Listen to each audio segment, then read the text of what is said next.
যেটা বলি যে আজকে উদ্বোধন হবে, বিকেলে আমাদের কনসার্টের আয়োজন আছে, কালচারাল প্রোগ্রাম হবে এখানে 4টা থেকে, এবং পাশাপাশি আমাদের 30 তারিখ বিকেলে এর সমাপনী অনুষ্ঠান হবে।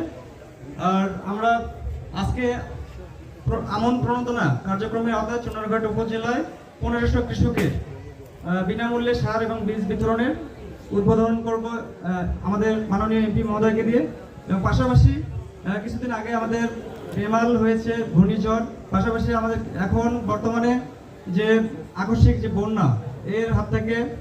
আমাদের ক্ষয়ক্ষতি পুষিয়ে নেওয়ার জন্য আমন পুনর্বাসন কর্মসূচির আওতায় চুনারঘাট উপজেলায় 300 জন কৃষকের মধ্যে বিনামূল্যে আমনের সার বীজ বিতরণের উদ্বোধনী অনুষ্ঠান আমরা এখনো অনুষ্ঠিত হবে। তো আমি যদি একটা কথাই বলি যে আমাদের বর্তমান যে কৃষি অনেক এগিয়ে গেছে, শুধু বাংলাদেশের প্রেক্ষাপটে না, সারা বিশ্বের কথা যদি বলি, সারা বিশ্বে বাংলাদেশের কৃষিক্ষেত্রে ঈর্ষণীয় সাফল্য অর্জন করেছেন